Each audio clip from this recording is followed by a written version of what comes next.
everybody, welcome back to my channel. Today we're going to do a DIY Dollar Tree sweater weather decor. We're going to make a wreath and a pumpkin. The pumpkin's so easy. We're going to use the green wreath form from the Dollar Tree.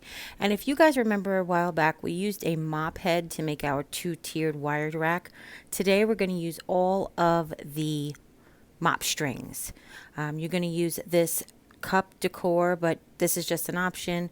And then if you can't find these bows, I just want to use them because they're sweaters. These flowers, I got them at the Dollar Tree. Then we're going to wrap a pumpkin in a sweater, and we're going to need a pumpkin as well as a knit hat. I picked gray because I like gray. My house is gray, you know. And then, of course, you're going to need your glue gun. And then depending on the hat color, you may need some white paint. Well, I guess you need paint to color this cup too, won't you? Yeah, I guess we will. All right, so I went to go pry up this like clasp on this coffee cup, and I realized it's got a screw in it, so just unscrew it. So I unscrewed that. I pulled the stand off the back, which you don't have to do. So I wanted to tell you that my Dollar Trees still have these. I don't know if yours will, but mine still does. It's by the picture frame section. But I wanted to show you just another quick painting tip. Basically, I'm using a foam brush because it's got a nice sharp edge. I clean the edge of paint, and then you push it down, and then you push it. As you're pushing it down, you glide up towards what you're trying to clean line, and you basically get a very nice clean line up there. What I did was I did 2 coats of white over the queen bean, and I left the cup warmer, the hand cooler, I left that just the way it was, nice and brown.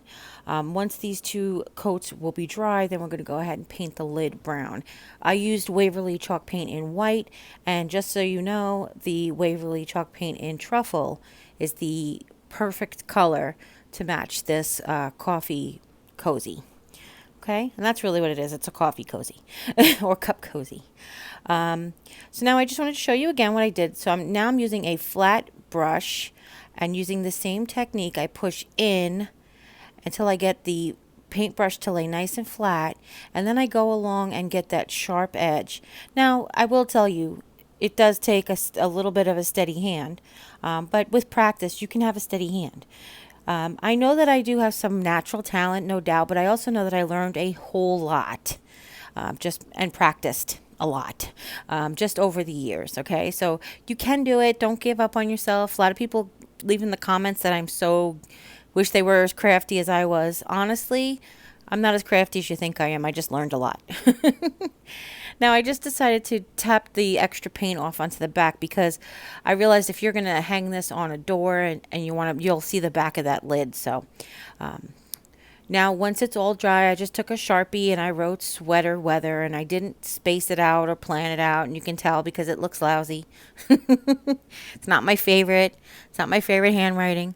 I also started to write weather, and I forgot to curve it with the cup, so I ended up curving it, and then I went back and just extended the W a little bit on the left just to make it look like it was curved, like the cup. I don't know why. Hey guys, I mess up too. Just saying. So just to give you an idea, this is all of the strings left over from the mop head.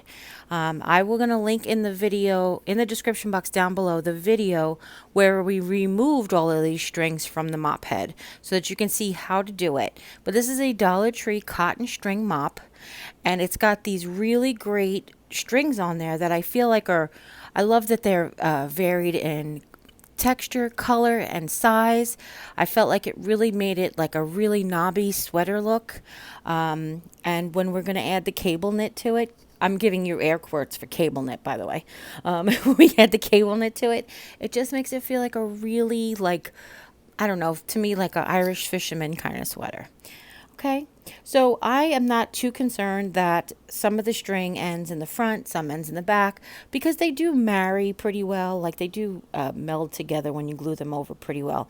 I just slightly overlapped whatever ends I had.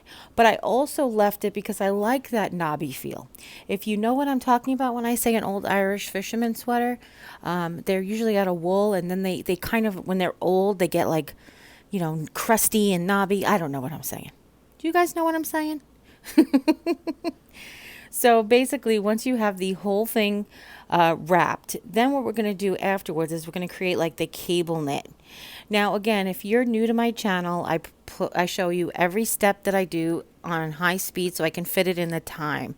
Up in the up on the video is 3 buttons, or the settings. If you're watching this on a computer, there might be a little gear settings that shows you how to slow down the speed of this video. So once you're done watching it, if you want to slow down the speed and watch me do it all in real time, you absolutely can go ahead.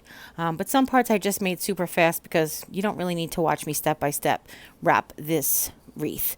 Now I will tell you what I did do to make it more even is right before I glued each section, I squeezed the inside of the circle. I squeezed all the strings together on the inside of the circle.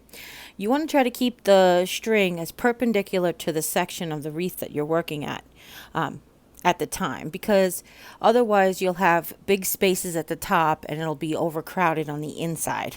If that makes any sense, the outside of the ring will be like naked and the inside of the ring will be overlapped.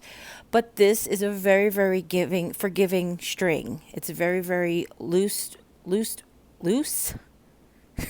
wound cotton.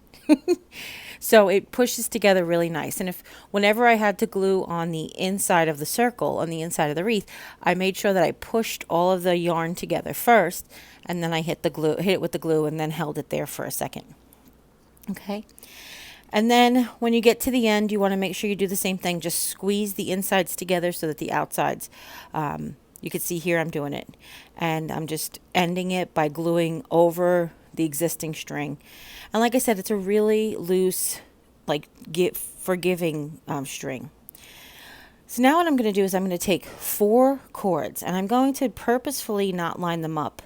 I'm going to set them in pairs and I'm going to purposefully not line them up at the top at the same time, and I'll show you why when we get there. But you see how the 2 on the right are a little higher than the 2 on the left. Okay, all you're going to do now is you're going to weight down the top. You can use tape if you want to. When we do macrame, we use tape, but this is a very light string and we're not pulling on it, so just putting a heavy jar down worked.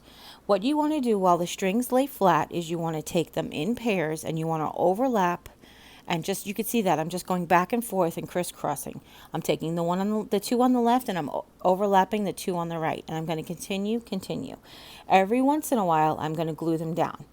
Why are we gluing them down? To secure our weave, so when we get to the end, we don't have to worry about it coming undone us. It also just helps. So you can see here, I'm going to do it a little slower as I connect the next 2 pieces. Because you're going to need, like I said, you're going to need 4, and then you're going to need this braid twice. So all I did was I took the new string, I put a little bit of glue on the old string, let it sit for a minute so it cools down so you could touch it, but it's still malleable, and then you go ahead and squeeze the strings together. And the reason we offset the strings is because we didn't want the 4 strings to have their connections all at the same point. Does that make sense? So basically we connected the 2 that were on the left first. Well, I guess they started on the right, but we connected those 2 first, and then we'll be able to weave it at least once, and then we'll be able to connect the next 2. So this way you just don't have the like lumpy glue all in the same spot. Does that make sense? I hope that makes sense.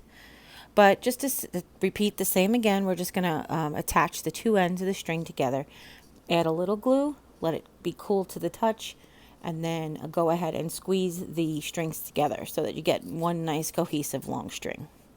Now if you're doing this with any other yarn, you obviously don't have to do this. Just make your strings long enough. If you saw me wrap the strings, like lay the strings on the wreath to measure, I just wanted to make sure I had a little extra, like basically goes around like 1.5 times, because when you overlap it will take up some real estate. Okay. And then when I got to the end, I made sure I glued the ends together so that they wouldn't unravel. And now we're just going to glue them down. And I made sure that I wanted to find like what I felt was the prettiest side. And I'm going to glue it there. And then just glue and lay it down flat on the thing as you go. Make sure it lays nice and flat. And when you get to the end, you want to glue your one end down, and then I cut it off. And then I made sure that the other end went up to it and cut it off, and then butted it up and glued it just like we did when we were attaching the strings. So now I found these bows very recently at the Dollar Tree in St. Louis. They are like a knit, and they're not, I keep calling them bows, I'm sorry. They're like sweater fabric flowers, and they're a sticker from Jolene's Boutique. Now Jolene's Boutique they do sell it in other stores, but I don't know if you're going to find these, but if you don't, we've made plenty of fabric flowers on our channel before, also out of paper would be pretty. Now I'm just making a bow out of the Dollar Tree wire edged burlap, just to show you, just to see for myself, like, do I want a bow? Do I want just the flowers? Do I want just the cup? Do I want the cup and the flowers? Do I want the cup and the bow? Do I want one flower? Do I want two flowers? So that's pretty much what I'm doing here, is I'm just like playing around the design. But you guys, I love to be able to give you guys inspiration and have you just run with it. I love that you guys are sharing your DIYs with me. If you follow me on Instagram, and you want to share it with me, just let me know if you want me to share it. I would love to share your DIYs on my Instagram or my channel as the time comes. So just let me know if it's okay to share. Okay, so what I opted to do was just to do 2 of the flowers, and then I decided to take some brown burlap from Dollar Tree and just make little tails, because the actual roses are this natural color and brown, so I just thought that was the perfect complement. So now we have our coffee cup.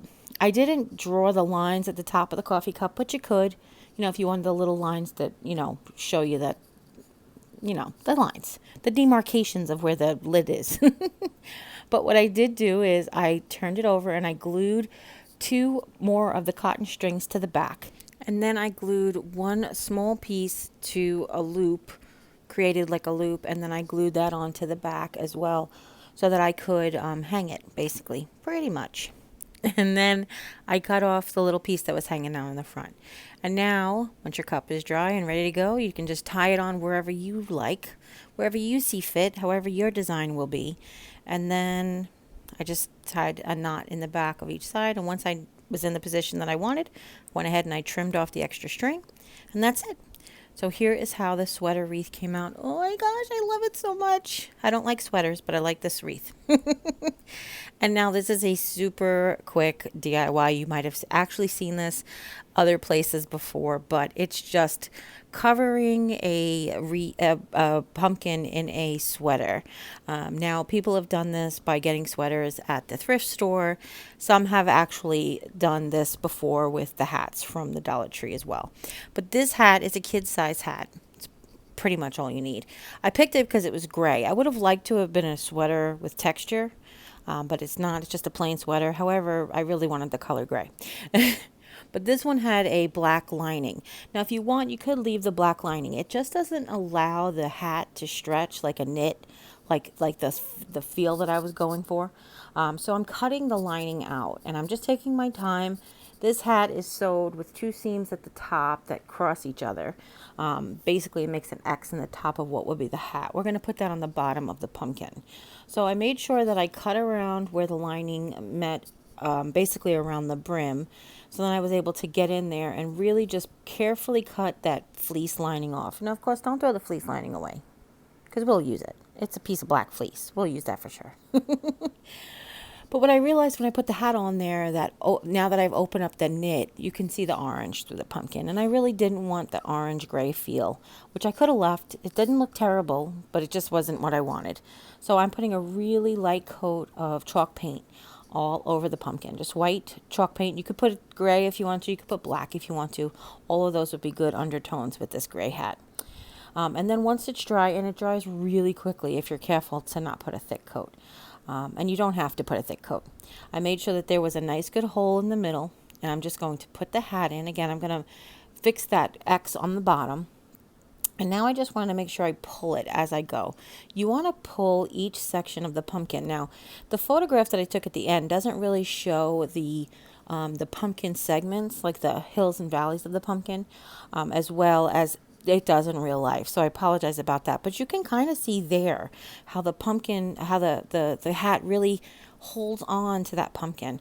And now I'm just going to take a piece of the Dollar Tree little wood pieces, but you could take a stick from your yard, or we've done lots of pumpkin stems on our channel before. And I'm just going to stick that in to hold everything down, not needing any glue in this project until we're ready to make a leaf. Now, Dollar Tree does sell burlap leaves you can use. You can also use a color leaf if you choose to, but we're going to go ahead and we're going to make a burlap leaf with some of the natural edge burlap from Dollar Tree. And I just laid it down on my cutting mat, laid a lot of hot glue on it, took a squeegee, which is an old gift card, squeegeed it out to spread the glue out, and folded it on top of itself. I'm basically making 2 layers, and I'm gluing it to make it stiff and just cutting out a leaf shape. This is not a pumpkin leaf shape. This is not even a real maple leaf shape. This is just a shape. And glued it on there. Now you could do tendrils if you want to, but I opted out for no tendrils on this one. And that's it. This is all of our sweater weather DIYs. I hope you guys really enjoyed this tutorial. If you do, give this video a thumbs up. If you have any questions at all, go ahead and leave them in the comments down below. Don't forget to share with friends and family, anybody you know who's interested in making a sweater wreath or a sweater pumpkin. And if you haven't yet, click subscribe, and when you do, a little bell will pop up. When you ring that bell, YouTube will let you know whenever I upload a new video. And don't forget to check out the DIY autumn playlist. It's in the video. I'll link it in the description box down below. As always, you take care, God bless, and I'll see you next time. Bye!